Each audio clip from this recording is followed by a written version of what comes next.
Yeah, okay. I still don't understand why you call it a Ponzi scheme. Because that's what a Ponzi but scheme I is. do understand your point now. I mean, it's just because if it was truly supply and demand, then it wouldn't be a Ponzi. But it's not truly supply and demand. Anyway, it doesn't even matter. The point, it's all like, it's as much a Ponzi as the U.S. dollar, as crypto, as anything else. Not just the fact that it's a market. Yeah, I wouldn't call any of those Ponzi. Right. So, okay. I mean, gold has a utility in that some percentage of it is used in manufacturing or jewelry and that kind of stuff. Yeah, there may be a more spiritual, energetic aspect as well that actually gets recognized by the gold bugs, which is interesting. They do. Yeah. Right. Well, of course, it's a bullish aspect, of course. Yeah. It's another. It's a new niche. Yeah, they have. I'm just saying that's the Ponzi, bro. I don't agree with the word, but I agree with your point. You're triggered by the way. It's just because because people say that. I think that's what it is. People. The only reason I say that now, I do that on purpose in conversations, is because people will say that about crypto, which I agree. It is. Right. And then I say the biggest. Under your definition, all the markets we have. And the biggest. Well, no, not all, but the biggest. Which ones are not manipulated? The cattle market in Vilcabamba, Ecuador. Yeah. I mean all markets we have in terms of like investment markets in the matrix. Yeah. Yeah. I don't know that any that are not under that. Right. And the U.S. dollar being the biggest of them all, and maybe the most well-designed, genius. It's the most brilliant scheme in the history of the earth. Right. And now you got Elon coming out saying, I found 14 computers, magic money printers that just cut checks. You know, made a warning about AI today. Elon. Yeah. But do you understand what he said about the magic money computers? I don't think I saw that. Yeah. He came out and said, we found 14 computers that'll just cut checks automatically. Oh, I did see it. He called them magic money computers. He's like, there's no balance, there's no accounting, there's no nothing. They just, there's probably some accounting behind the scenes that he's not talking about, right? Because welcome back to the pod, by the way. Hey, what's up, guys? Keep going. But if you look at the government accounting office, they've had a material weakness on internal controls of financial reporting for 26 years in a row. The U.S. government. Yeah, so, like, dude, it doesn't matter what's the accounting. It comes from wherever they want. The other side of the entry is wherever the hell they want, and it doesn't matter, right? Because they have a material weakness in internal controls financial reporting. So that means none of the reporting can be counted on. Like, you wouldn't invest in this company with this, right? Knowing that. The unseen realm, demons and angels, right? So this guy, Michael Heiser, he's dead now, but if you're interested, this guy does probably the best job I've seen explaining the unseen, the spiritual side of the Bible. So if you don't want to read the Bible because you're lazy and it's too many pages, right? Angels, Demons, and the Unseen Realm. If you guys are interested, Michael Heiser, very interesting books. Well, let me ask you a question. Yeah. In general, in your life. Are you more interested in saying you did things or gaining the wisdom from said thing?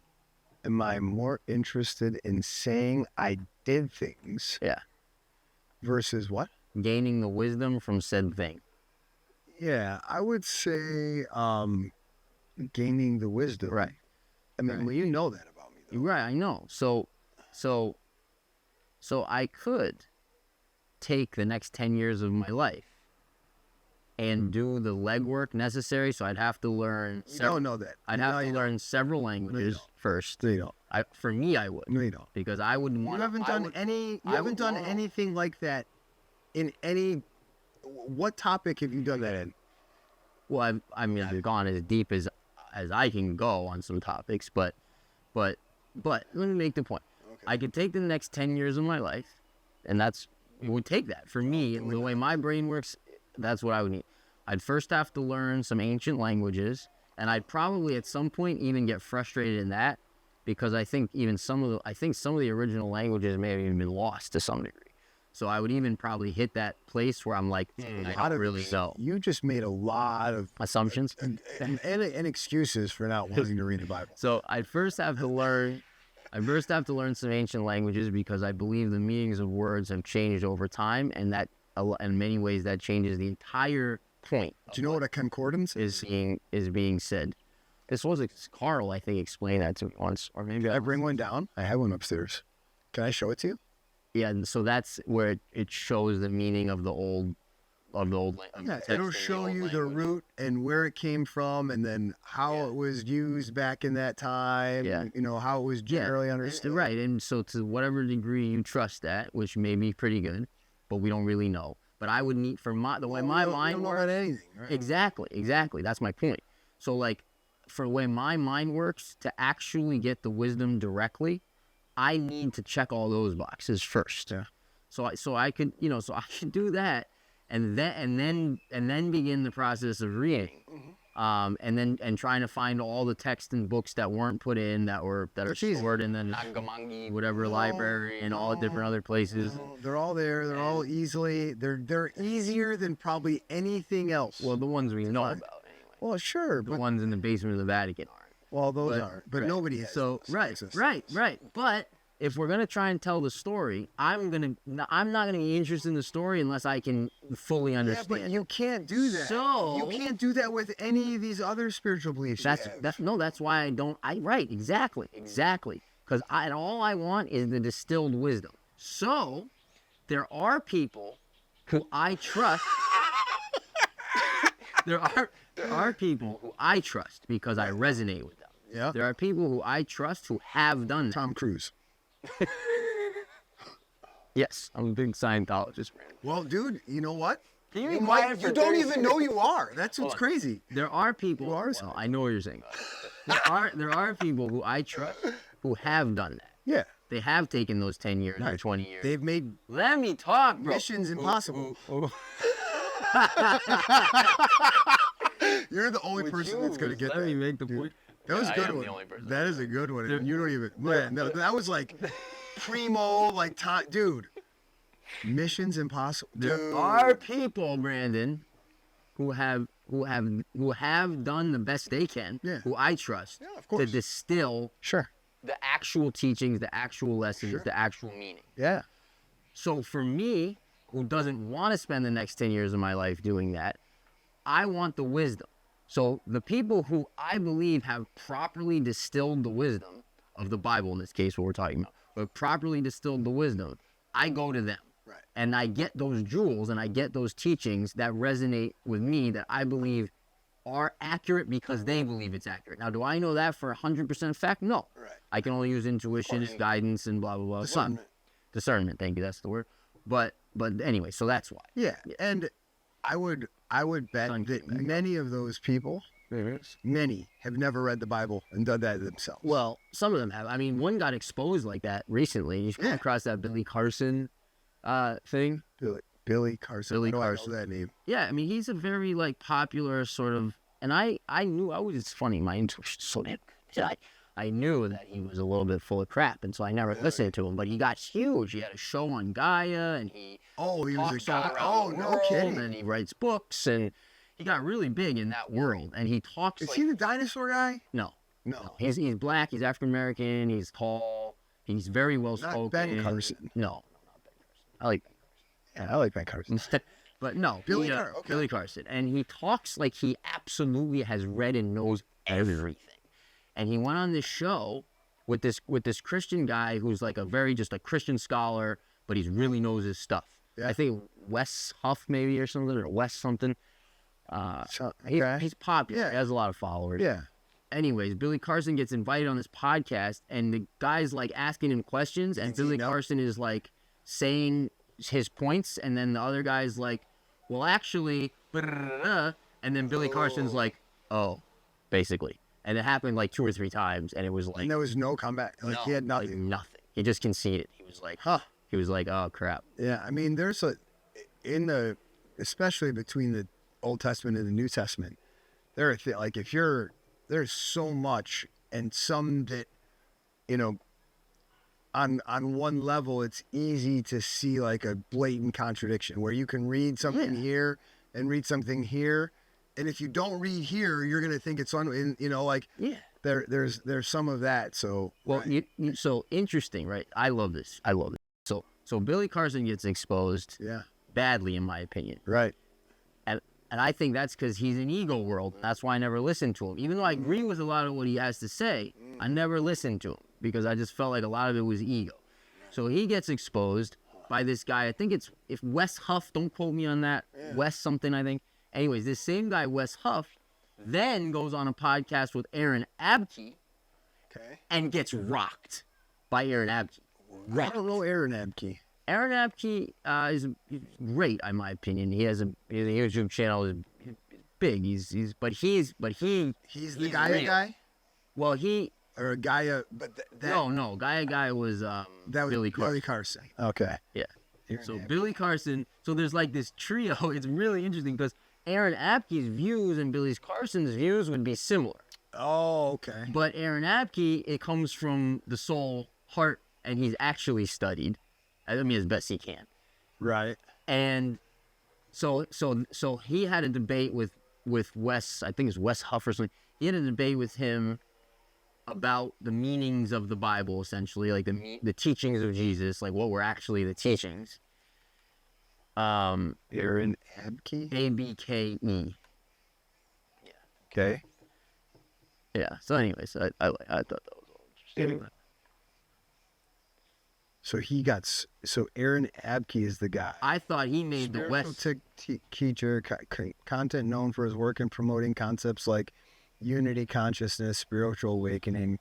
Yeah, so that's like he was born and raised son of a pastor, right? So this is like a guy that's from the second coming of the new age. That's how, right? That's who this guy is. I'm suspecting he's not a Christian. Right. Yeah. Right. I mean, okay. Yeah, this is. But he believes this, of course, the teachings. Sure. Yeah. Aaron Abke. And who was the other guy? I want to say Wes Huff. Wes. I think he goes by Wes. Wes Huff. Mm-hmm. It's like a good-looking young guy, white guy. It's a pop-up or Wes Huff, Canadian, Christian. Yeah, that guy. Yeah, he's Canadian. Yeah. Speaker, Canadian guy. Yeah. He was born in Pakistan. Oh, I don't know. I haven't followed him. He was born in spent his blah blah blah blah blah blah. Huff pursued higher education, Canada. I can't get better. Debates, dialogues, the area, reliability, his online presence, blah, blah, blah, blah. Okay. His visibility spiked in late 2024 after a debate with Billy Carson on the Elevating Beyond podcast, where he challenged Carson's claims about ancient texts, leading to an invitation to appear on Joe Rogan. Yeah, he went on Rogan. Yeah. Huff did. Both of them. Oh, they both did. I believe Huff did. Yeah, I'm almost positive both of them did. Billy Carson and Wes Huff. Yeah. So you watched the debates, or I did. Yeah. Yeah. Both of them. But I watched them. But I only those. Yeah, an hour and a half or a couple, whatever it is. But like I put stuff on while I'm doing stuff. But I watch those just for entertainment. I watch Aaron Abke all the time for spiritual lessons. Like in my opinion, he really knows how to distill wisdom into video format. He's great. Okay. Yeah, it's still working. Interesting. I'll look into him. I really like too. From the Christian perspective, I really like Matthew David Hurtado a lot. Yeah, I've seen some of his stuff before. Yeah. You should really look at Michael Heiser's. I probably should. Probably should, my brother. But at the end of the day, bro, it's like, even with all that stuff, man, I consume more. Lots of Instagram posts. More, no Instagram posts. There's some pretty girls on Instagram, don't get me wrong. Hey there. But, no, I consume, an enormous amount of content. But at the end of the day, man, like, there is nothing, look, reading helps me a lot. Like, it really helps me in my life. But at the end of the day, whether it's video, whether it's audio, whether it's reading, whether it's a conversation, like everything has to be felt experientially, period.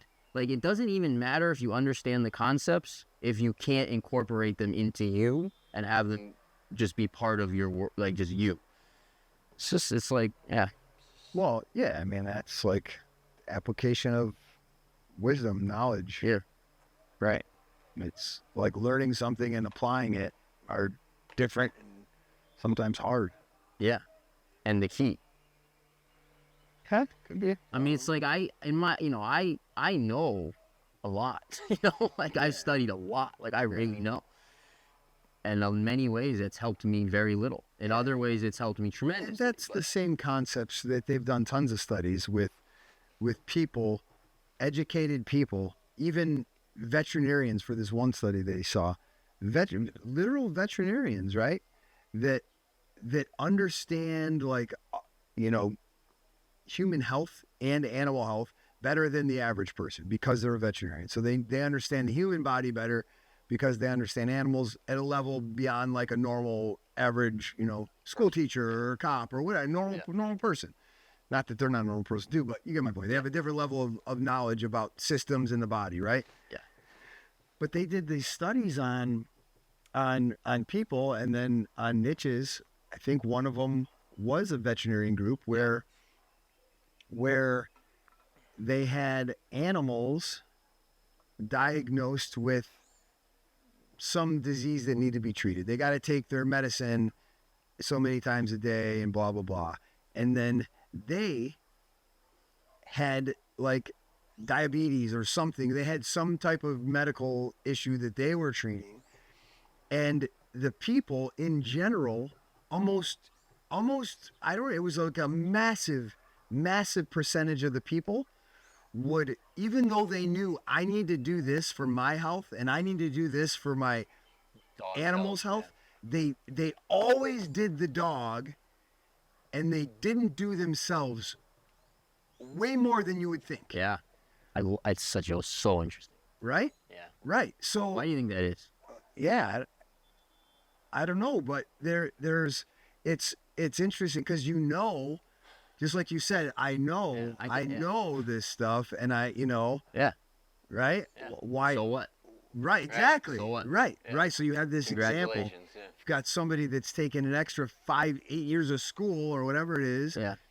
They know way better, and they're still not doing it. Or doctors that were not doing it for themselves. They were treating their patients and then not taking their own. No, I mean, you see doctors standing outside hospitals smoking cigarettes. Right. And I don't want to go because I don't believe in the pharmaceutical side of that anyway. But just for the point, the psychological point of people knowing what they should do that's best for themselves, and then still choosing not to do that, but then choosing to make sure that their animal, their dog or their cat, does get that. They do that for them, but not for themselves. Like, it's a weird, fascinating. I mean, the whole world of self-sabotage in general is really interesting. And again, for me, goes back to mental programs and trauma and all that stuff. But yeah, super, super interesting.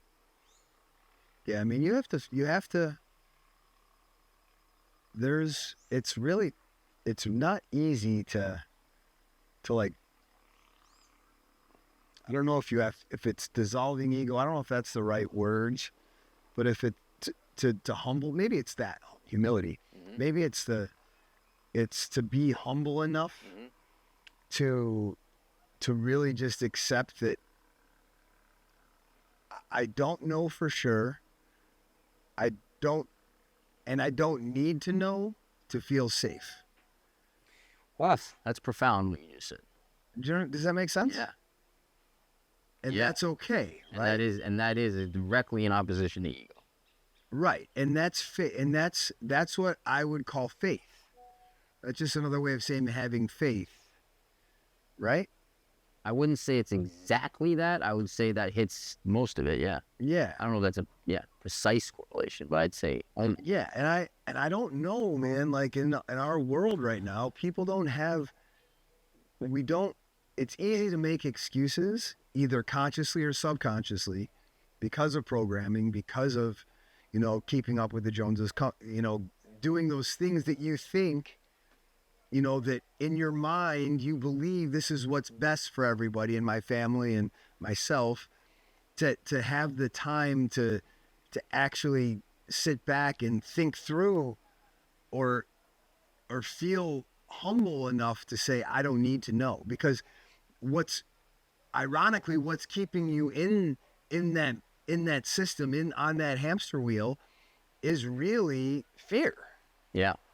Right. So in order to really be humble enough to take, to think about it differently, you have to, it's like a chicken and the egg. Like, I can't, it's so amazing that humans are able to even take steps towards getting off the hamster wheel, because like, you know what I mean? Like, to be humble enough to be like, man, this could be, everything I thought was dead wrong. Everything I was taught is not true. Or even in sections, like, hey, the way I've lived, the way my parents lived, the way my grandparents, man, it's different.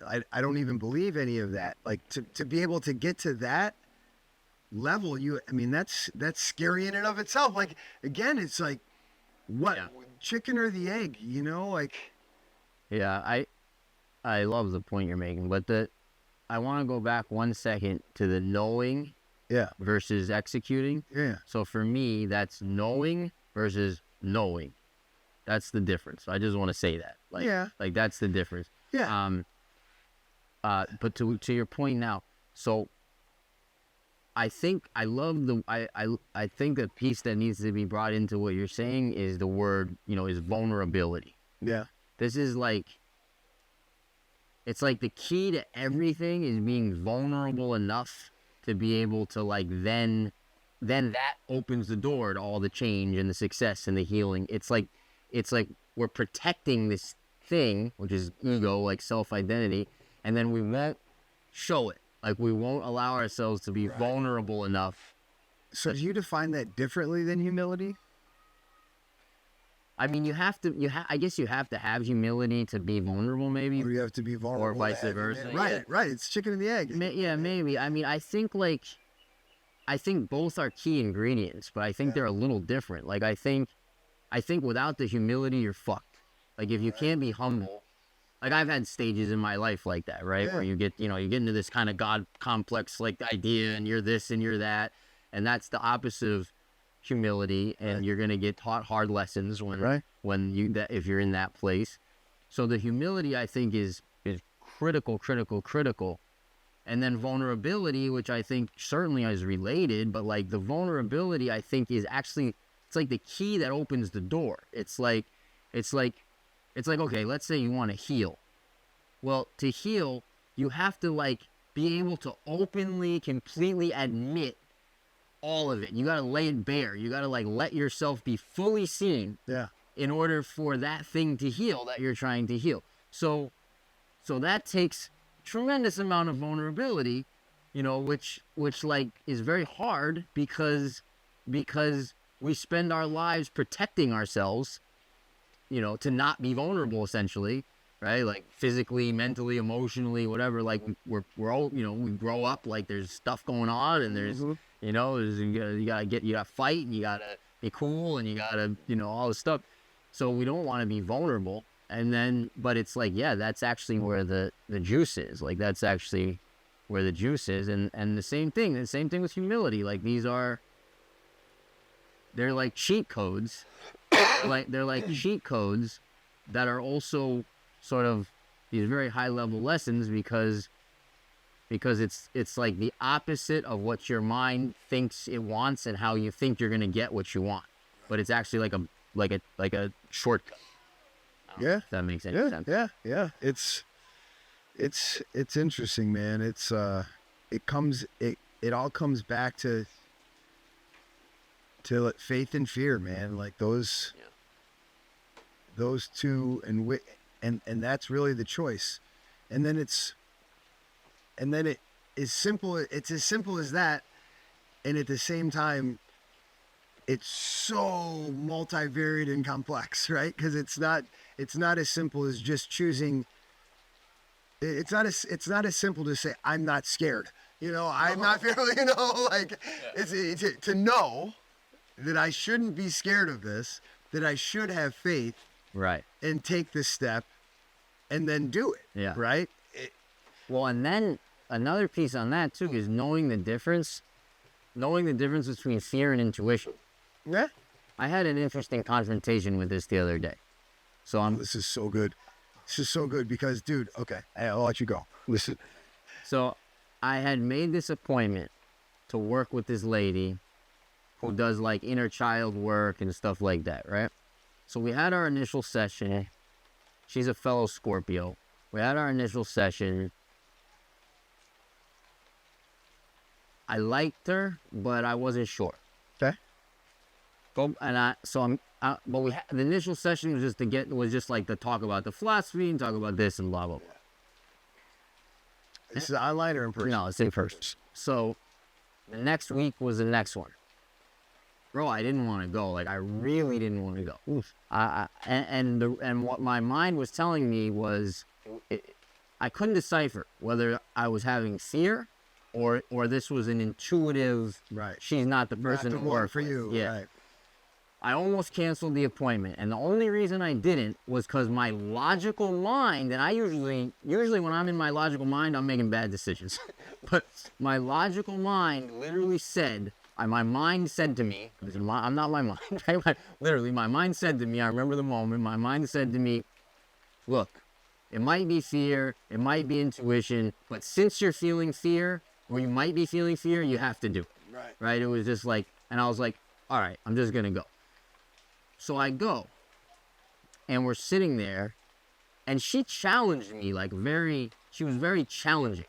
She basically, because Did she set that up? Did you expect that? I knew time? it could be. Okay. But so I'm very observant. I watch and I probe and I test and I kind of see. So I was still in my figuring out who she was mode. I wasn't sure yet if she had what I'm looking for in terms of this work, right? Yes. So I'm still kind of in that mode. So I'm not gonna overshare when I'm in that mode. I'm not gonna be super vulnerable. I have that kind of. She's giving you purple nurples. Yeah. So she basically was like, listen, bruh. This is all in Spanish, and obviously she wasn't talking like that. She's from Chile, but she's like, in my words, in my translation, she's basically like, listen, bruh, if you're not gonna be vulnerable and do this, then get the out of here. It was kind of like that, right? And so I had to cross this barrier of vulnerability that I really didn't want to. Right. I felt like me hit the wall, and I was like, I was very uncomfortable, and I had to make this choice. Like, am I gonna be super vulnerable for the next hour in front of this person who I don't really know, who I don't fully trust yet, right? So I made the decision to do it, and it was fantastic. It was one of the best. It was really good. The point of that story, though, is just the difference between deciphering the difference between intuition and fear. Yeah. I wasn't sure. I wasn't sure if I was getting an intuitive hit that it wasn't right for me, or if it was just my ego playing tricks on me because I was afraid. Right. As it turned out, in that case, it was fear. I realized it was fear, and I was really happy I didn't cancel and I went, because I see that it's really going to be valuable for me working with her. But, right. And the system isn't binary. It's not always like, if I'm in my logical mind, it's a bad decision. Right. It's not always it's not that simple, right? Like you just did fantasy football. It was a good decision for you. Right. That was all up here. That was, right? Right. So just for those watching at home, I made some money. That's why. Right. Well, right. Using your logical mind. Right. So this is so interesting. You brought the intuition piece up, because I was just, Tiff and Belle and I were having this conversation before bed, because, we homeschool the kids. We've homeschooled them their whole lives, and we're really about, we teach them. We use curriculum for some to to make sure that they're meeting standards. Should she ever want to go to college or whatever, that they're at least set up to be able, if they want to, that we didn't hold them back from, we didn't take that from them, right? So, and it's in the curriculum now, you can do stuff that's actually pretty good. It's conducive. It's a lot of self-study, but really we're just focused on allowing, wanting them to see different perspectives, to learn how to think critically, to challenge, and when you have a 14-year-old that you're teaching to think critically and challenge can be challenging. Right? They apply that to you. Right. So anybody that has teenagers probably can relate to that. Yeah. And at a deeper level, if you're at a certain level, you'll understand what Jesse said to me, right? But I'm trying to teach her. It's hard to teach concepts without the experiential side, like you said, just how you mentioned earlier. Until you're experiencing it, you don't know, right? Well, and that's where I'll get to that in a minute, but there's some of the naivety and the conscious versus unconscious decision. If you've not been in the situation experientially, how you weren't granted that wisdom, that discernment, that opportunity to know here. Yeah. So should you have the same consequence, right?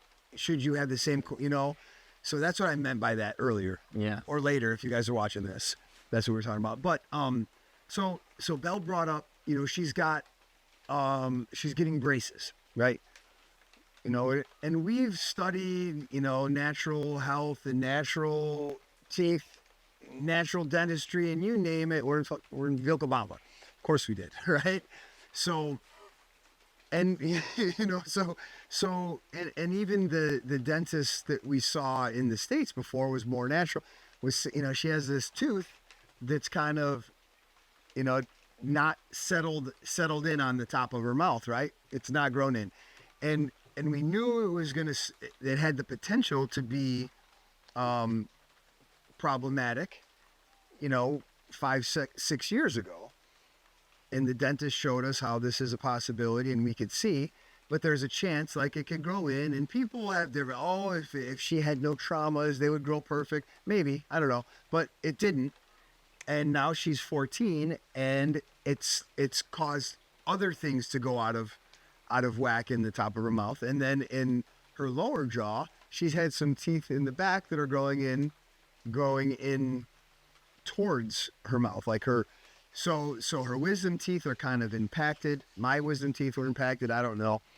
I didn't get my wisdom teeth removed until I was 25 because they were impacted and then causing me pain, right?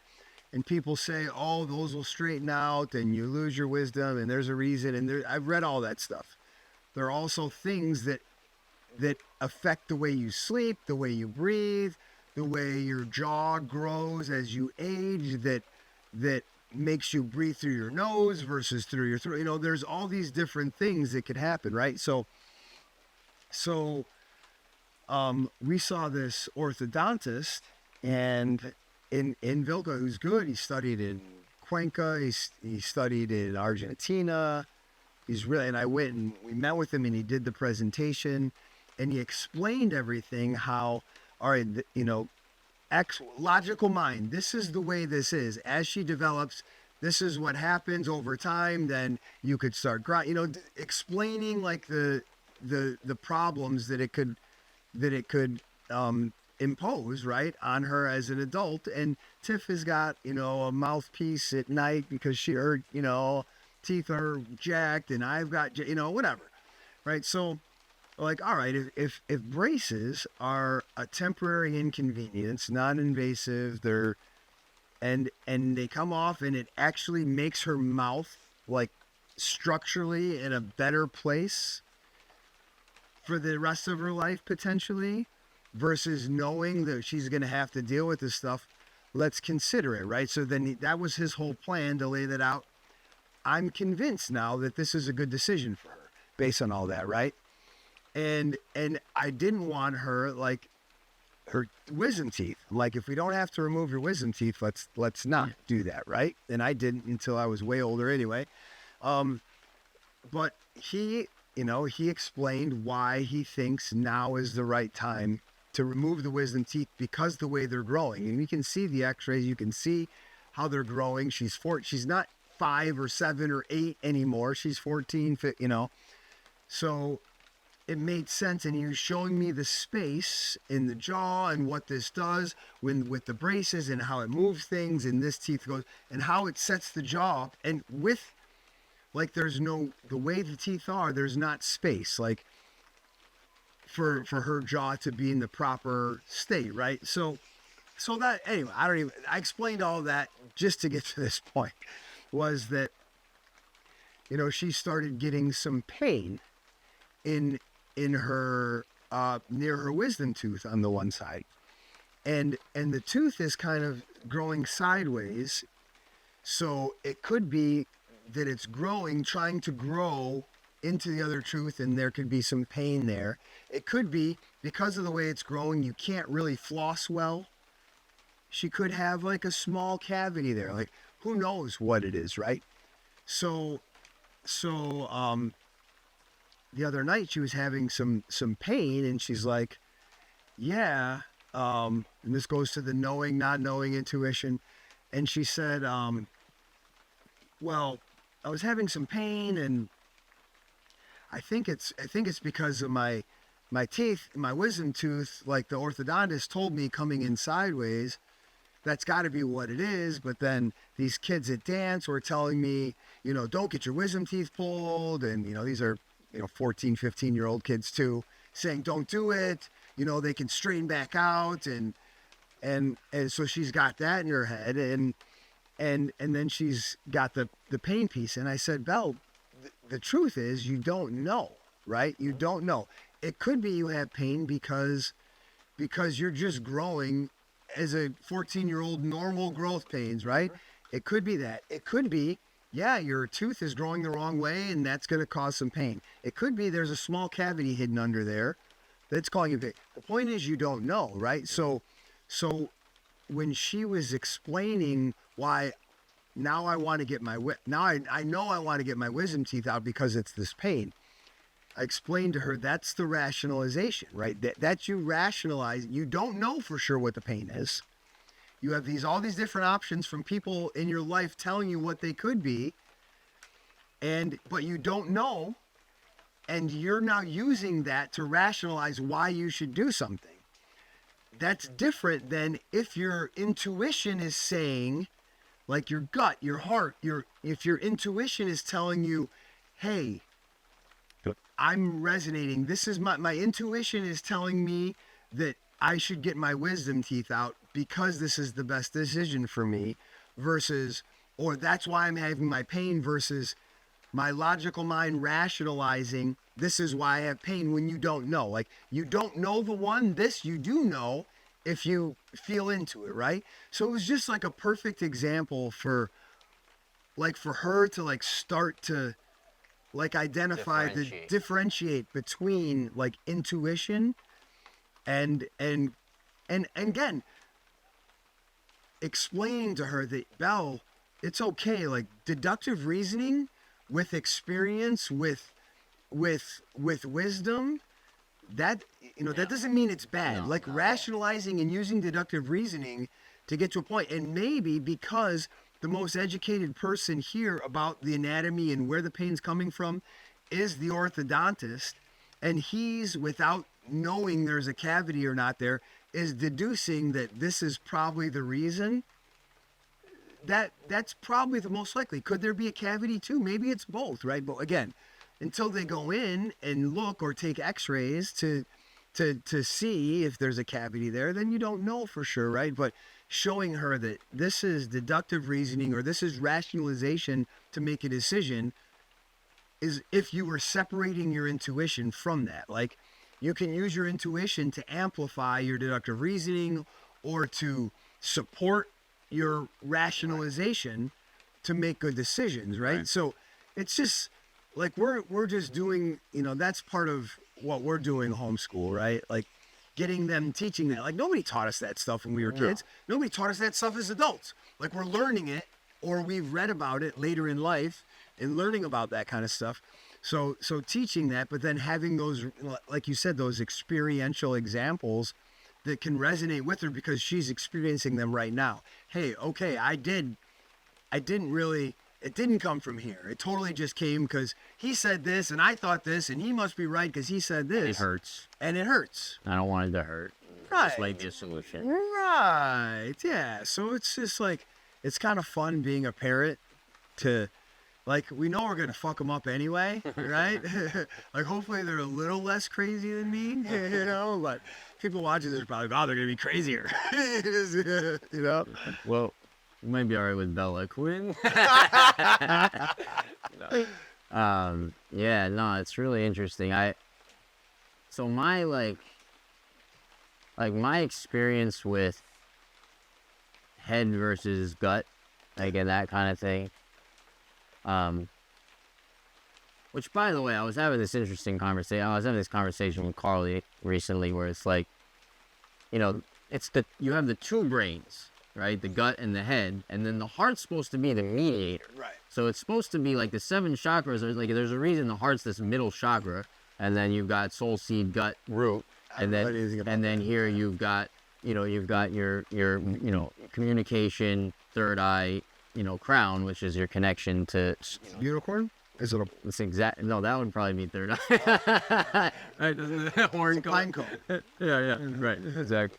But like, if as above, so below. Like, there's a reason the heart is the middle one, three below, 3 above. Oh, is it? Yeah. Oh, okay. So then you have one brain here, one brain here. Sure. And then it regulates through the heart, and the heart is the one that's supposed to actually interact with the world. They call the gut a brain? The second brain, yeah. So in the chakra world, or no, is that no, a general so, thing? no.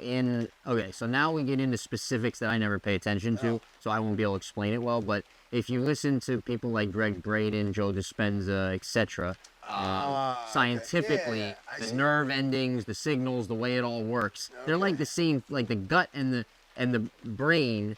But the gut is the intuitive brain. So this is like the logical mental brain. This is like the intuitive brain. Right. So that's why we shut this one off. Yeah. That's why people are unhealthy, because they shut. That's right. Their intuitive so they're brain only off. here. They're listening. operating only here and not in their intuitive brain. Right on. And then that's supposed to regulate. Yeah, that makes the sense. heart's supposed to be the regulator of that does the interacting. That makes sense to my logical. To my logical brain. So you're supposed to. I mean, I think that a healthy human, which like none of us are, like, you're supposed to only utilize the logical brain as a tool. It's basically off most of the time. You're interacting with you're operating through your intuition, you're interacting with the world through your heart, and then you pick up the logical tool when you need it. Right. Okay, I need to like figure out how to make this orange. Right. That's here. Okay, the brain turns on, it says, okay, go to the store, do this, buy the paint, get a this. Put some newspaper down so you don't get your table dirty, and paint it orange. And then, you use that tool when you're using it, and then it shuts back off, and you go back to sort of, that sort of. Yeah.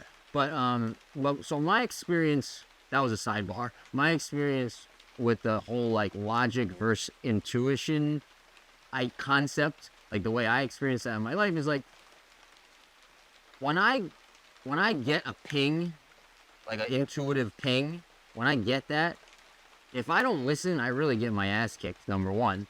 And then if I go into logical mind and make a decision against my intuition, even if it's beautiful in a logical world, man, it's just the wrong, it's the wrong choice every time, every single time. And like going back to my example earlier, it's the only reason that was the right choice is because I didn't know if it was intuition or if it was fear. I didn't know. Right. So it turns out it was fear. But had that actually been intuition and not fear, and then my logical mind kicked in and been like, yeah, but it's 5 and I have an hour and a half and this will only take an hour and then I'll be in town already and I'll be able to go to dinner after where I want to go. If I had told some logical story as to why it made sense and done it anyway, it would have been bad. It shifts timelines, extends timelines, and puts you on a bad timeline. But that's also the timeline we're in the sense that you have, because more people are are speaking this out loud, right? Like, you know, it's been intuitive for a long time. Yeah. Like what we're describing has not been spoken. It's not been written, really. You know, like it's been increasing dramatically right. on our linear timeline. Right. So because we're in a time where that is ramped up in popularity, mass acceptance, popularity, right, whatever, right.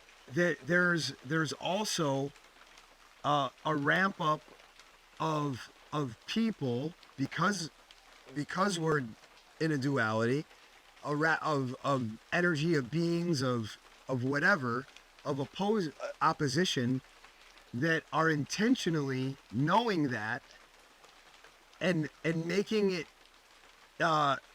equivalently more challenging to discern between, to make it not simple anymore, right? It used to be simple to understand your stomach, mind, what did you call it? Brain. Stomach, mind, brain, whatever. you know, your heart and your logical mind, when things were simpler, and when we weren't spraying chemicals, and we weren't putting chemicals in the water, and we weren't poisoning the food, and we weren't consumed by electronics and EMFs. Like the choices were simpler. It's relative, but it was a simpler, like, black and white choice, is how I see it. And now where that, now it's out there, so there's way more. It's way more popular to say it and think it. So there's way more. It's not as simple a decision anymore. Now there's intentional interference to make you think, right, that this is your intuition. This is your intuition. This is your intuition. This is your intuition. This is your intuition. Oh, I feel it. I feel it. I feel it. Yeah. Oh, I feel it now. It's a very subtle point you're making. I think I understand. Yeah. How do you think that works? Like, yeah, well, I think what happens is we get people that want. How do I think it's going to play out? No, like, how does that functionally, like, how does that operation work? Like, what is that interference? Like, how does the interference work? Yeah, like, I think you have these, for the gut mind, for example, you have these things that we know for a fact have tricked. The science shows. The science. What did Dr. Fauci say? Yeah, right. He said. I wish I could do an impression. Oh, I know. It would be a great one. But we know that we've designed food to shut your gut mind off. Oh, this is what you're saying. Okay, yeah. Right. So like GMOs and glyphosate. Or MSG, or things that are intentionally overriding your gut mind, and then tricking your logical mind, and then you're through the stories, through the media, through the narratives, through what's told. And then we're in this time now where, again, when you're in the matrix and you're doing that stuff, then you don't have a developed intuition. And this is where, like, in the Christian world, people, you would talk about my relationship, have a personal relationship with Christ. Yeah. No, with Christ. Yeah. Right? Have a personal relationship with Christ, and that's where I strengthen my intuition. That's where my faith comes from, right? Okay, yeah. Well, people don't, when you're in that, people don't have the, they're not making a conscious choice to do that, right? So now their intuition is dulled or less developed, while their logical mind is being overridden and their gut mind is being overridden, and now they're really easily. Now you have. It's your intuition. It's your intuition. Yes. It's another. Does that make sense? 100%. It's another level of a manipulation that has increased at the same rate that the level of consciousness has increased. Yep. And that's what the devil does. Like, that's how this works. That's how this whole thing works. The reason you're seeing all of the craziness from the quote-unquote dark side now is because we're in the Great Awakening. We're in this time where consciousness is elevating, and so the darkness also is elevating at the same rate, and because they have to. It's an imperative. Right. To what end? For them? For anyone. Oh. What do you, Well, it just kind of goes back to what we talked about earlier, right? If why strive for heaven on earth? If everyone is just happy and there's no, what's I mean, it's a different, so it's a different kind of lesson at that point, but it's because you've checked the box of the previous lessons. Okay. That's why. That's right. That's a logical line argument. You've got, well, sure, whatever, but you've gone to the next level of lessons, right? So, yeah. So we, right now, humanity, and I think we're transitioning, but we're in still the lessons of light and dark. Right. Okay, human, okay, soul, it's really that. Okay, soul, what happens if you go down the path of darkness? Oh, this is awful. Oof. Right? This really sucks. I'm down here. I'm addicted to drugs. I'm whatever. Whatever happens.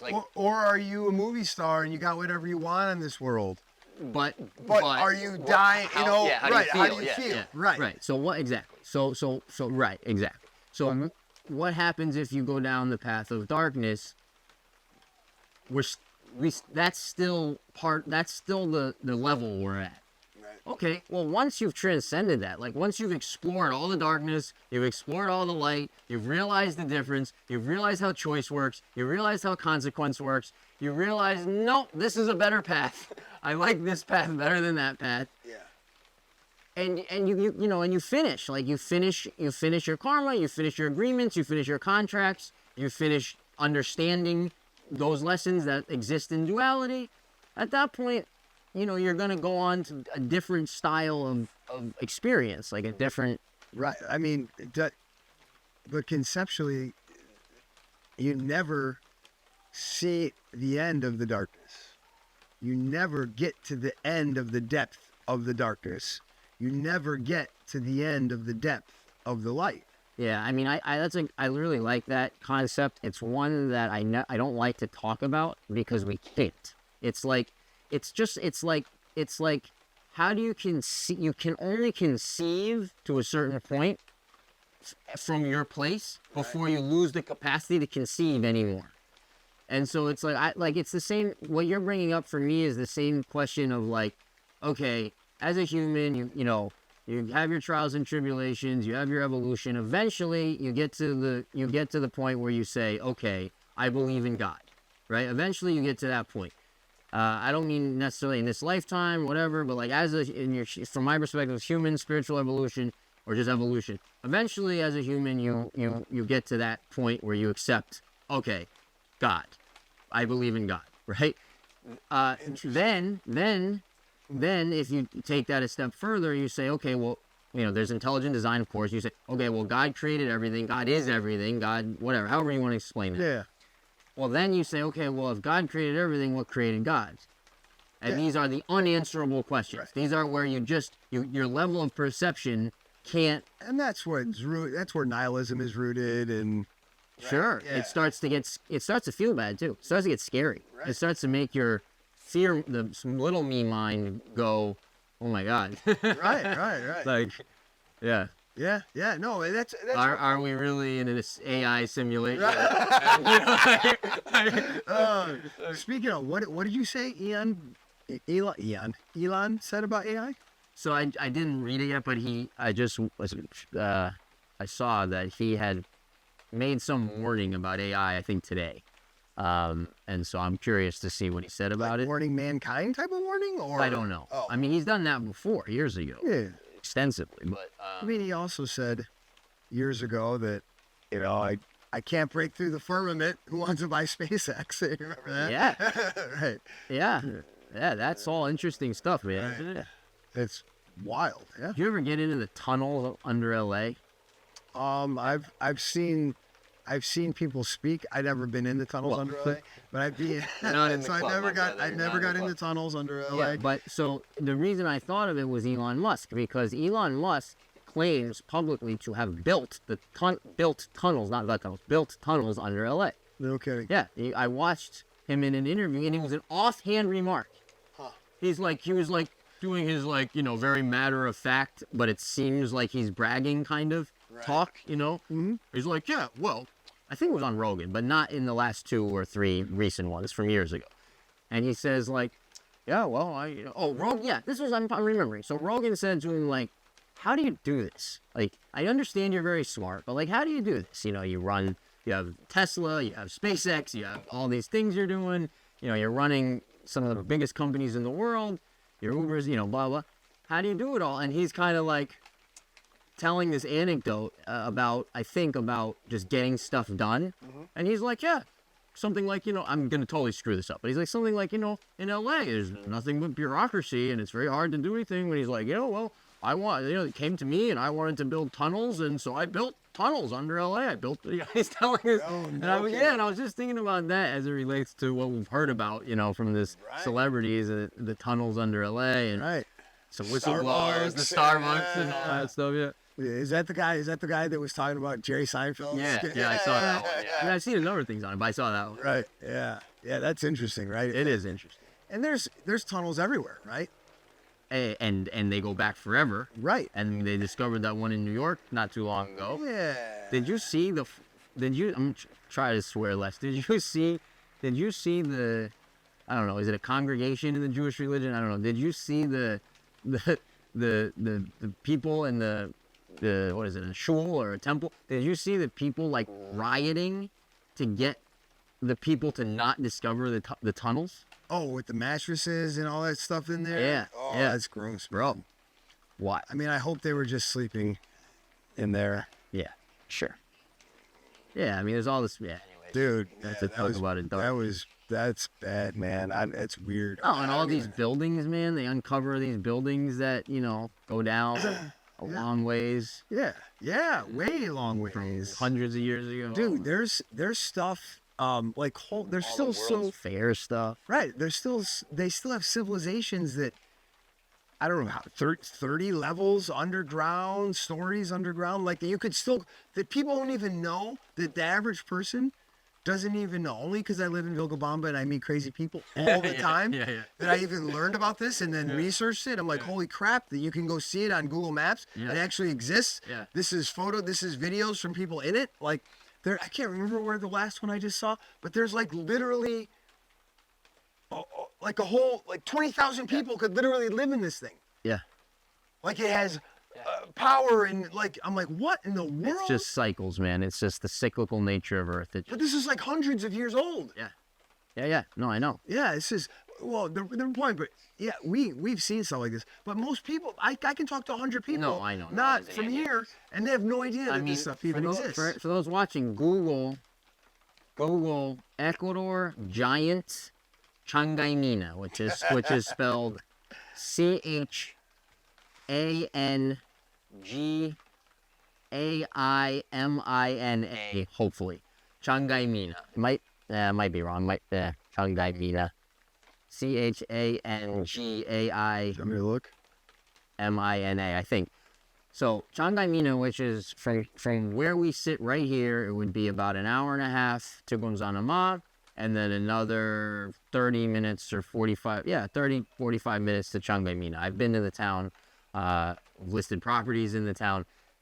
Nobody denies this is not a conspiracy in any way. They found a giant skeleton in Changaimina, and I believe it's displayed in Peru currently, is my understanding. But it's a giant. It is a giant. Like it is I don't remember. Yeah. So that's a couple hours from here. We should go. That's when we should just go. Well, I mean, I've been to the town. There's nothing to see. There's nothing to do. It's a cool town. Like how long ago do you know that they found it?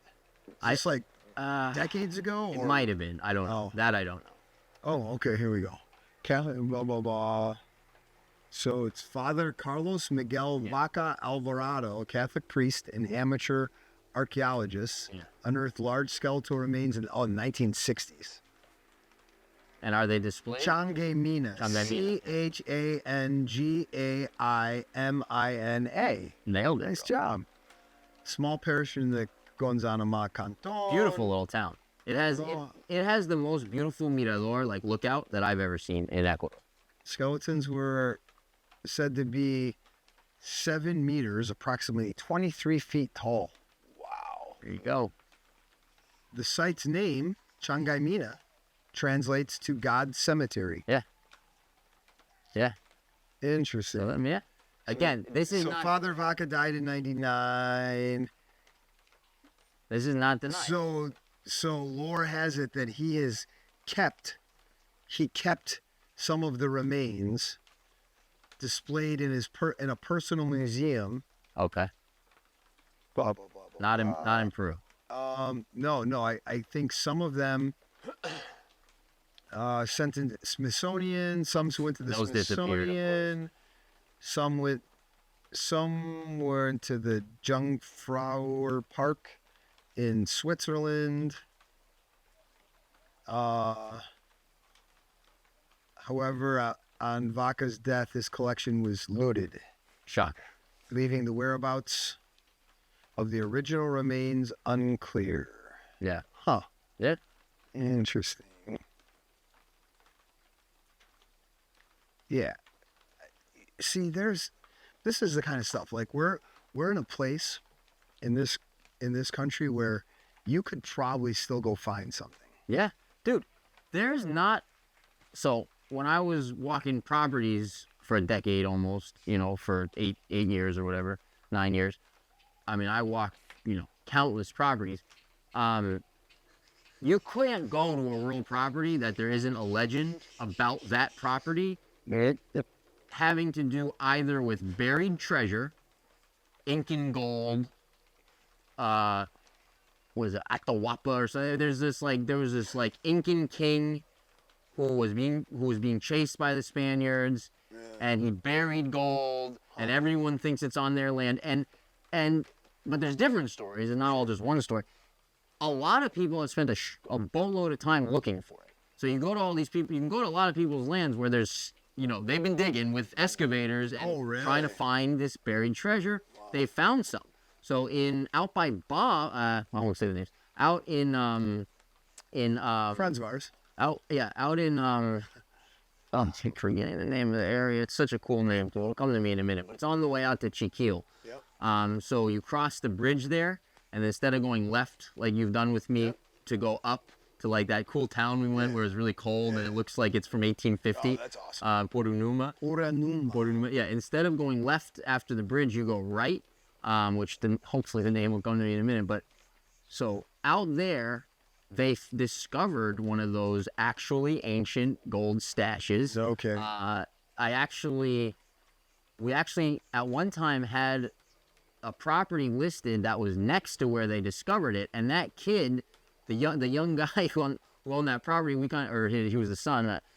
We kind of became friends, and he was like really trying to convince me to like come out and bring shovels, and like there's some caves and there's places that are unexplored because he thinks there's more treasure, and like this stuff is endless here. Wow. This kind of stuff. Interesting. Yeah, and then you've got, of course, the whole UFO thing with Mondongo, which which is sort of universally believed in this town, including by the most straight edge Ecuadorians that exist. Yeah. You meet like all the taxi drivers and everybody, and they just did they had some UFO thing here the other day. And then, dude. Well, and then even in the jungle, and that's not, look at Google. Somebody, if you're watching this, pull up Google Maps and look up Vilcabamba, Ecuador, and just zoom out a little bit and scroll over. You got the national park, the Podocarpus National Park, and that just blends into the other national parks of Ecuador and rainforests, and then into Peru. It's like a massive not uninhabited, that's what we're looking for, uninhabited swatch of land that's just covered in trees that, based on some of the LiDAR that we've seen out in the last 5 years or 6 years, there's stuff, it's mud over some of this stuff, and there's whole civilization still under there. That's right. And they find new ones all the time. Right. All the time. Yeah. And again, that's the cycle.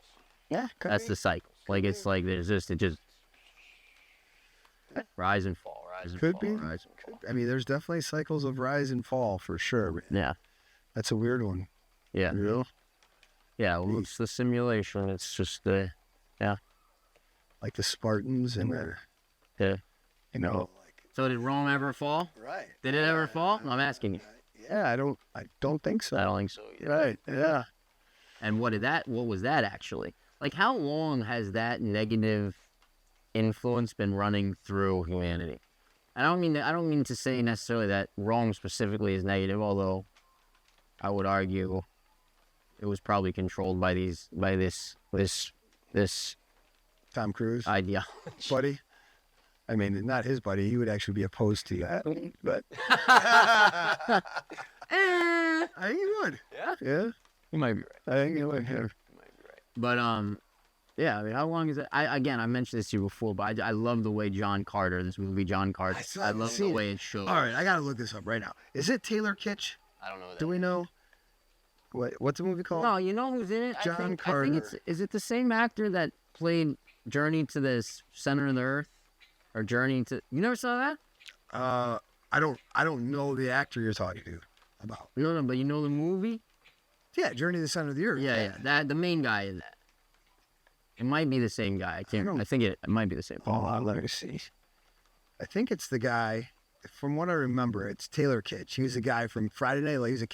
He was Riggins from Friday Night Lights. You ever watch? Dude, that was one of the greatest TV shows of all time. Yeah, I think I was. Oh, you don't have a picture? Yeah, I'm gonna look it up. And then he's in a new series on Netflix called Primeval. Okay. And it's set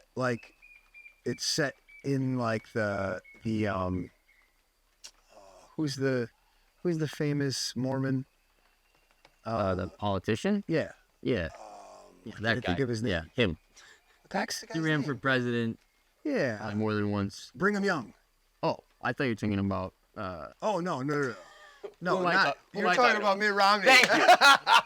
Yeah, not Brigham the- Young, I not only the know by the university. I Yeah, don't know right. what he did. So it's set back in those times, in the Western times, when they're, the U.S. government, we're colonizing, the America, right? And Sure.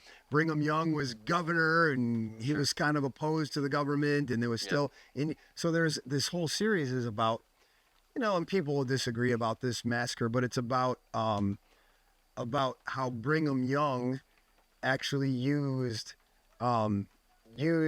Christians with hoods in cahoots with some Indians that they bribed to massacre other actual Christians because they weren't doing what they were kind of settling where they didn't want them to do, and then to blame the Indians, right? That kind. So I mean, again, whether it's true or like not, that went on. it's been doc. I think Mark Twain wrote about it. Like it's been. There's some things that suggest that maybe it happened or not. But regardless if it happened or not, I mean, it's like a very intense series, and Taylor Kitsch is me. He's a really good actor. Can you show me a picture?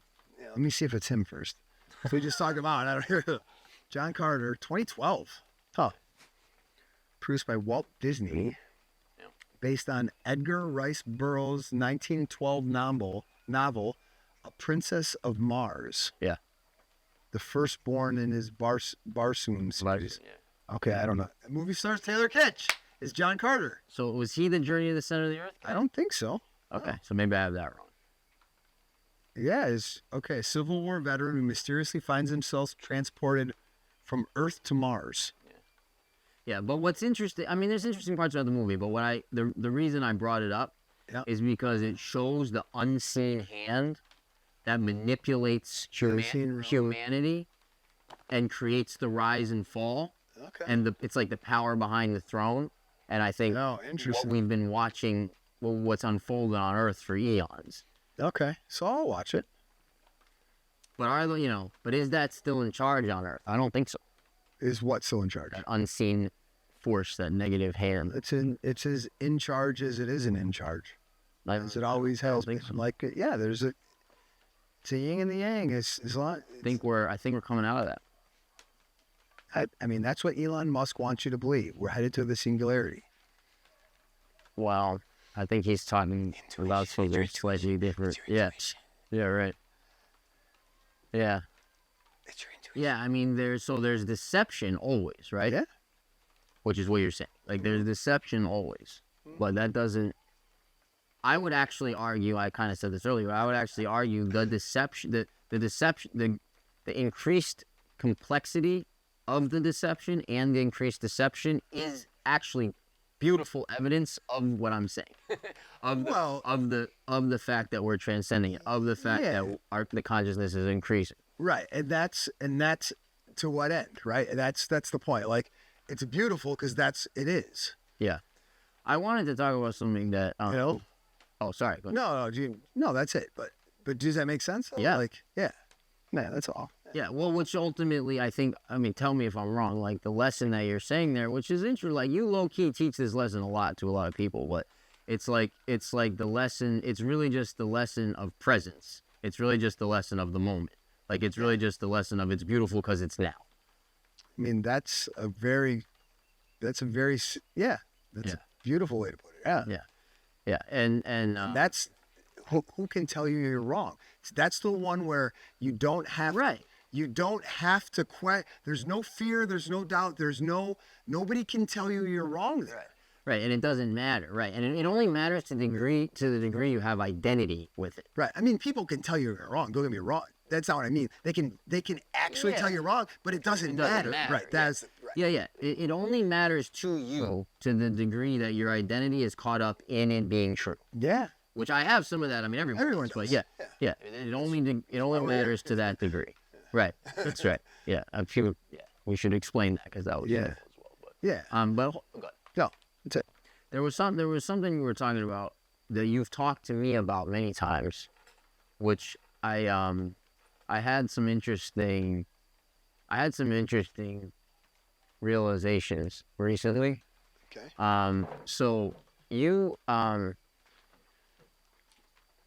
said to me, we're good? Yeah. You've said to me many times when we're talking about concepts and what's happening and what I'm experiencing and whatever, blah, blah, blah. It's like you agree, but it's not now. Right? Like, you'll say that to me a lot. You'll be like, for example, we talked at one point about, like, food. Mm-hmm. And I didn't get to explain because you're so rude, but I was going to explain how Dolores Cannon, through Who's Delores Cannon?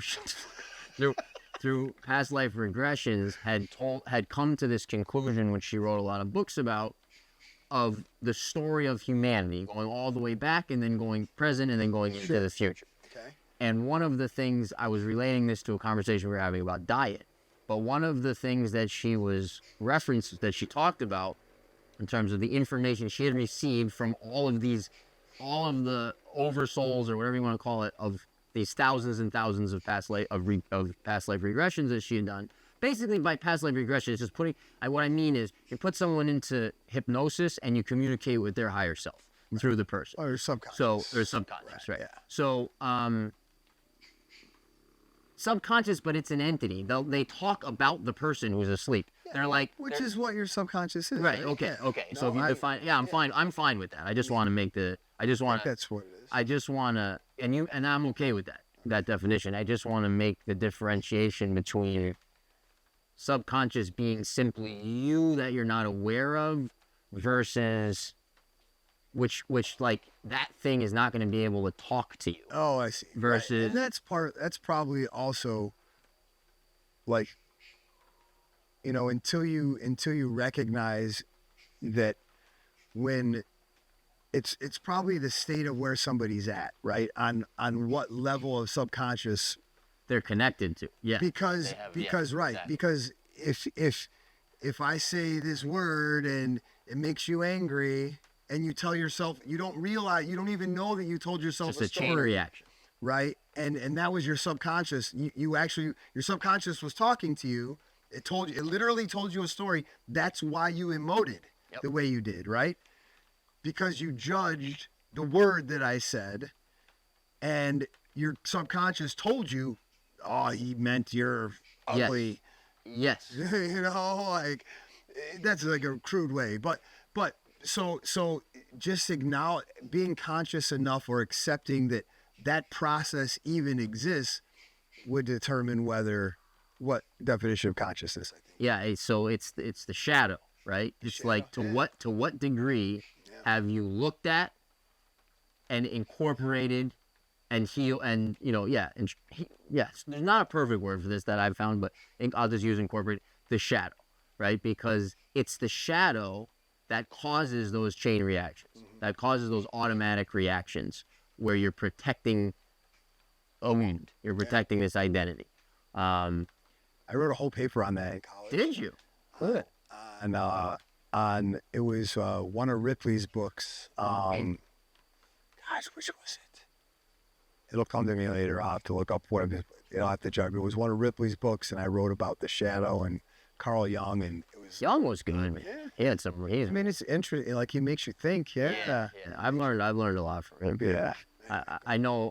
Do you remember the Ripley series? No. All right. Well, you keep going. No, I'm not doing that. What do you mean Ripley series? Or what the heck was the name of the books? oh, you mean like Ripley's Believe It or Not or something? No. I remember that. Ripley, not John Carter. Oh, I'm on AI. Talented. No. Is it Talented? Yeah, Talented Mr. Ripley. I remember that. So that was a movie, or that was a TV show. 5-part book series. Talented Mr. Ripley from 55, Ripley Underground 70, Ripley's Game. Yeah, but what's the point? 74. I'm just trying to see if any of these books are the ones. Rick Underwater. That wasn't for you. That was for me. Okay. Well, it's not for me. It's not for them either. It's not for them. That's why I told you to keep talking. Yeah. So Might have been First Underground. this is where the mind traps you, bro. Right, hold on. I think it was Ripley Underground. Okay. Interesting. Okay. Yeah. No, but it's the dude. You'd like this paper. Yeah. You'd be like, how did you write that? No, I wouldn't say that. Yeah. I know. You hide it, but you would write that. There was this movie which I will not remember the name of, but I'll be able to people will be able to find it based on what I'm going to say. The first half of it was so boring, and the last like 30 minutes I learned more than I've almost ever learned from a movie, and I think movies teach you a lot. Princess Bride? Exactly. How do you know? No, so it's Dustin Hoffman is in it. Samuel L. Jackson is in it. They're one other famous actor. It might have been, I don't know if it was Kevin Spacey. Not Kevin Spacey. I don't know if it was, I can't remember the other guy. There was another famous actor. Is it legal, a law? They're on a submarine. Yeah. They're on a submarine. Yep. And what happens in the last 30 minutes of the movie is all of their fears start manifesting. Isn't that some of all? I don't know, man. That's some of all fears, right? I don't know, but they're on it really shows you how this whole thing works. I mean, it's amazing. Like, it's really good. It was definitely Samuel L. Jackson, Dustin Hoffman, and some other famous actor. They're on a submarine. Kevin Bacon, maybe. Yeah, I mean, pretty sure it's just some of all fears. They're in the military. Ben Affleck? Could have been. Morgan Freeman. Oh, was it not? Oh, no, this is not. No, there's no submarine in it. No, it's not that. It's not that. So Google, just type in Samuel L. Jackson, Dustin Hoffman, submarine. I confused Samuel L. Jackson with Morgan Freeman. Yeah. It's not Morgan. Samuel. One's the voice of God. The other one just swears better than anyone else. Jackson. Who else? Dustin Hoffman, Samuel L. Jackson, submarine. Hoffman. Military submarine. This is good. Sphere? Yeah. Oh, it's not even old. No, it's old. No, it's not that. It's old. It's 98. Oh, yeah. Okay. We're That's kinda not old. old? If that's not old, bro, I'm with you. I'm with you. That's not old.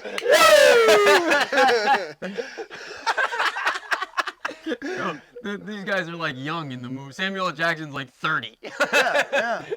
Anyways. Oh, shoot. Yeah, I mean, gosh, we would have been like 20 and you would have been a teenager. Yeah. I was born in 82, so I was 16. I didn't see it till I've never seen it. It's good. The last 30 minutes is really good. It's terrible until the last it's 30 not minutes. terrible. It just wasn't like, it's just a normal movie you're just watching. Okay. And then all of a sudden, it's like they start showing you how this reality functions. And I was like, at that point, Is it a sci-fi movie? Yeah. Oh, at that point, I sat up. I mean, sci-fi in the sense of like, yeah, stuff that is not within what we consider the laws of, Earth are happening. Is that John Carter too? Is it sci-fi? Yeah. It's on Mars. I didn't know it was full on sci-fi. Yeah. Oh, no kidding. Yeah, full on sci-fi. Huh. Yeah. Okay. All right. It's not a kids movie. It is. Oh, it is. I mean, it might be PG-13. Okay. Huh. It's good. People didn't like it. It bombed. All my favorite movies bombed. Oh. So Interesting. like, maybe my favorite movie of all time is Cloud Atlas, Yeah. which completely bombed. Yeah, that was Tom Hanks. Yeah, Tom. Yeah, You like him, huh? Halle Berry. You like him, huh, Jesse? Well, I mean, I'm not into pedophilia, but Is he's he a a good pedophile? actor. Tom Hanks. Is he like for sure a pedophile? For sure. Whoa.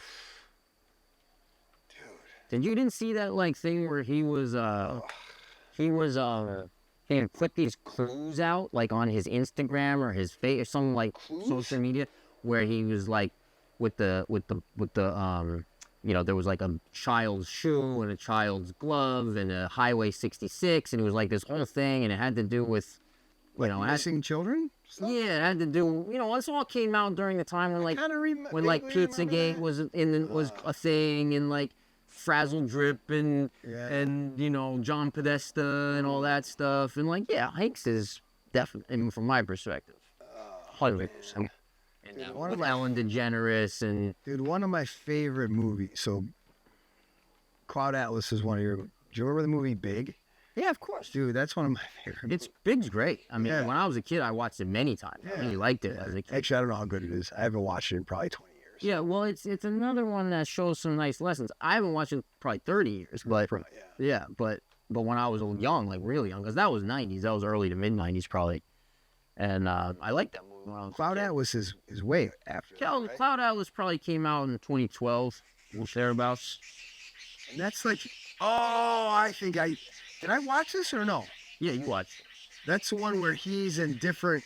It's him It follows in a different, like he's on a different. It follows. It's like the multiverse it follows concept. a soul family through incarnations, and it shows their evolutionary path.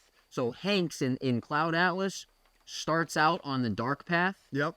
And he tries to murder a guy for his gold on a ship going back from a slave plantation in Virginia to England. Right. He tries to murder a lawyer who has a box of gold. Yep. Then a slave saves the lawyer's life. And then Tom Hanks then goes through lifetime after lifetime after lifetime, where at a certain point in the 70s, he starts to make decisions that put him on the path of light. Mm-hmm. And he has to make a sacrifice. He ends up getting blown up in a plane. Yep.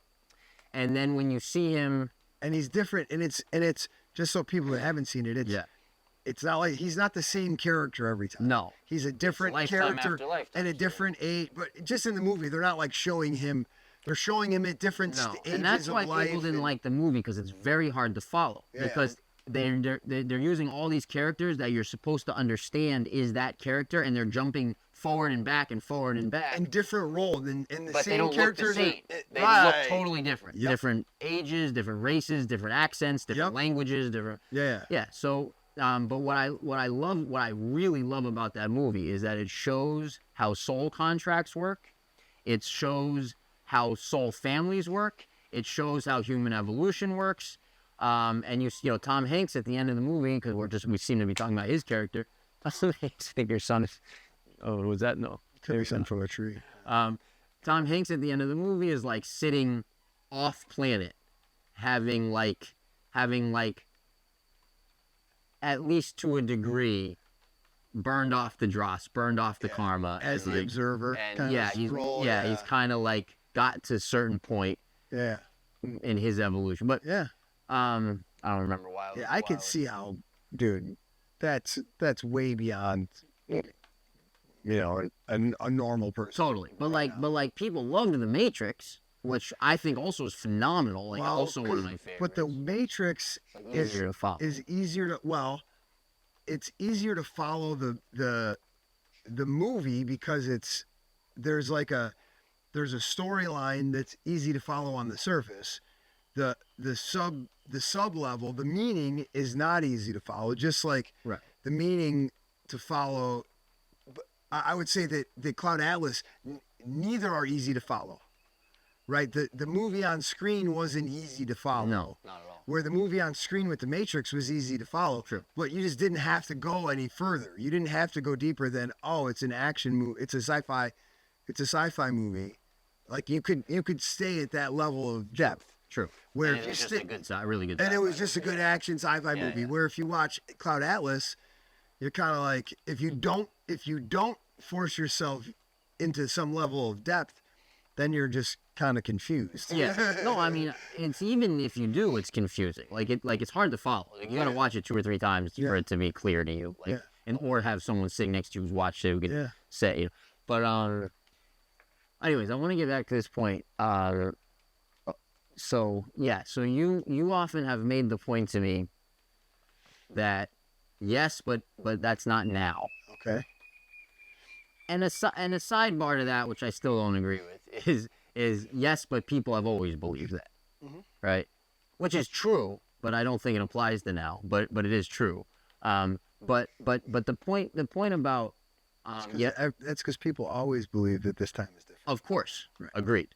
The point about yes, but it's not now. Yeah. And this touches back to what Earth is and is supposed to be. Right, so and it goes back to the heart and the chakras too. Earth is sort of the center point. Earth is the center point. You have the up and down, the above and the below, the heaven.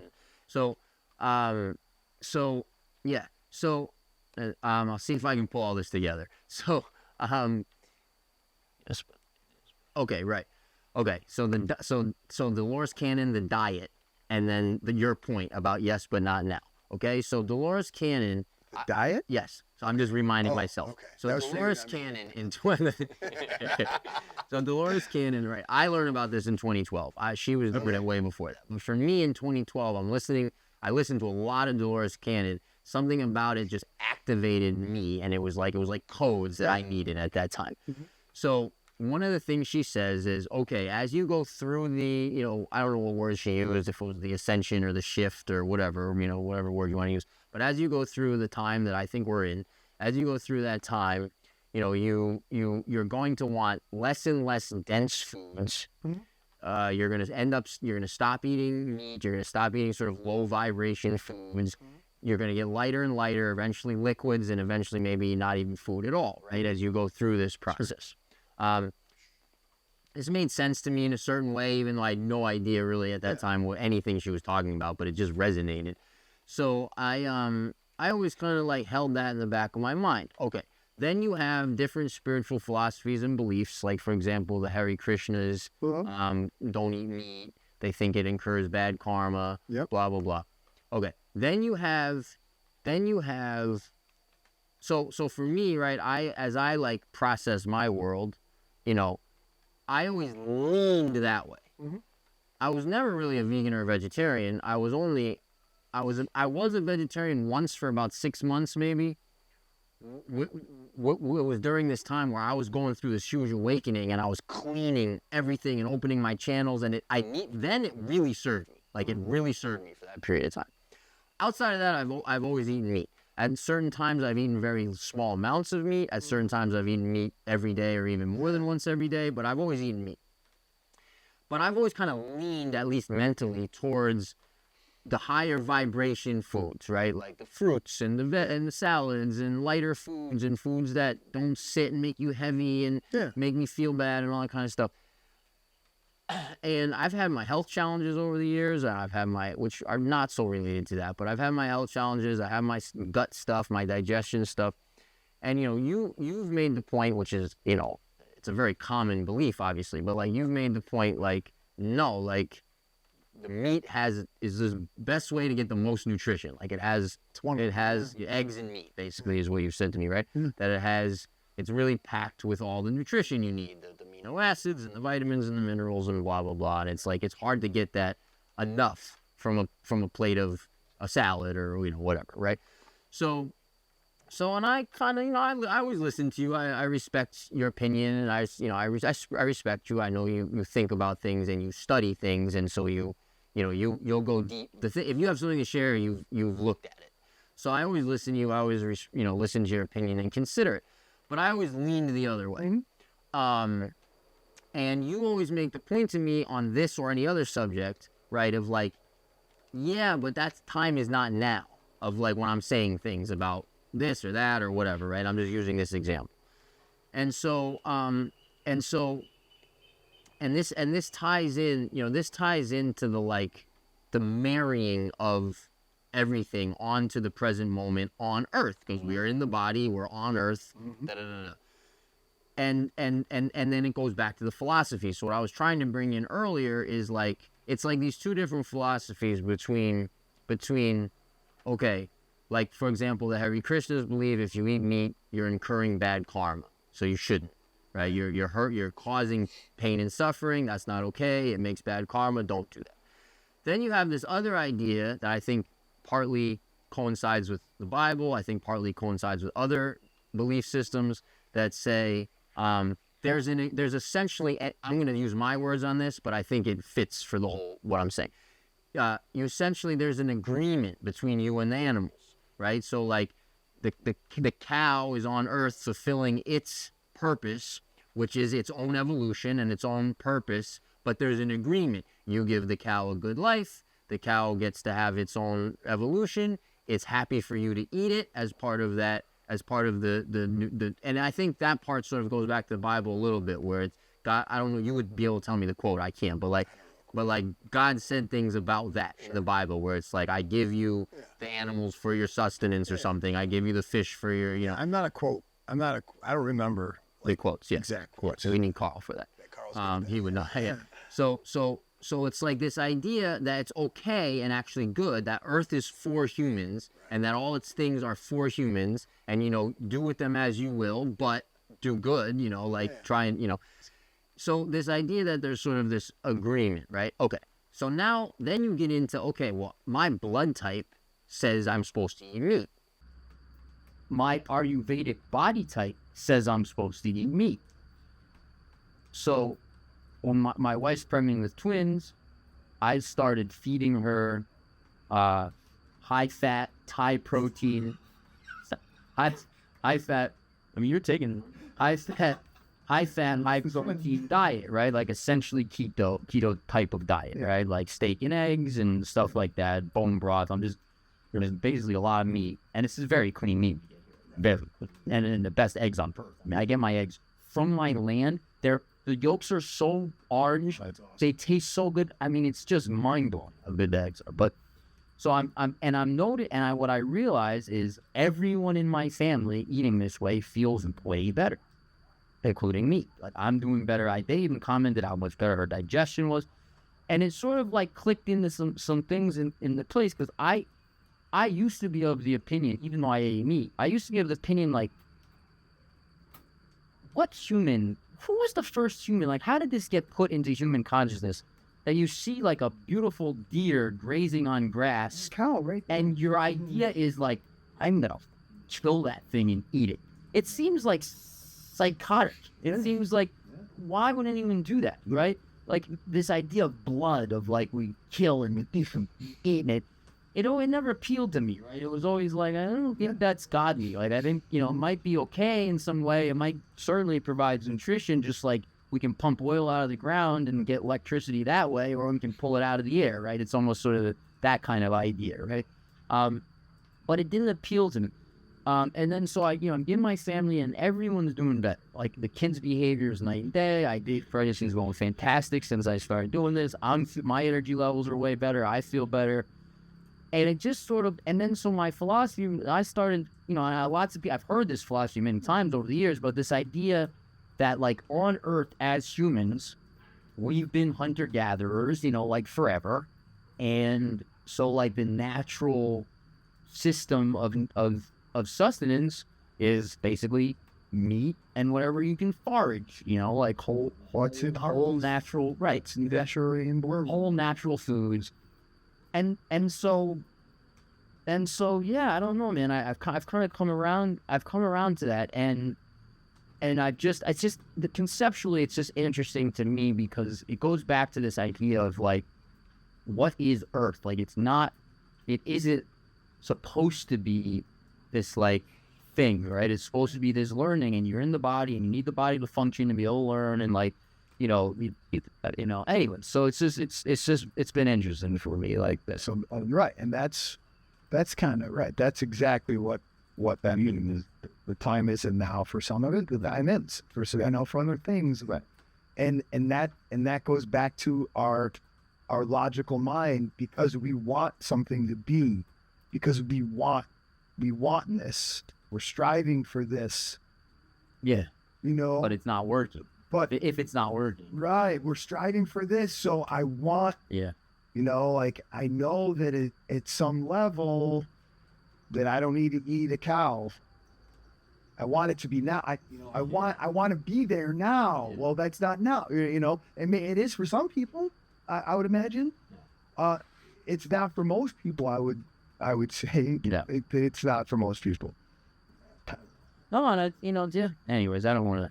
Yeah. Stories they keep going on that topic, but there's a lot of evidence that agrees with. Who knows? Maybe it'll be different tomorrow. Yeah, I'm sure. Yeah, Morgan. Yeah. All right. Done. Yeah. You guys still watching this one? Thank you. Thank you. Definitely give us a like and subscribe to the channel if you're not subscribed to the channel. If you ever want to check out Ecuador and see what it's like, we still have a few openings left in our April retreat. I mean, it's kind of punch time, so it's now or never. It's now or never. The punch. There you go. But we do have a retreat with a few spots left for April 18th to the 27th. If you want to come hang out, see what life is like in Ecuador, learn what doing life here could be like for you, click the link below. We'd love to see you down here someday. So until then, we'll see you next time, guys. Take care. Ciao, guys. Thanks for watching. Subscribe to our channel here. To see what life in Ecuador is really like, check out our lifestyle channel right here.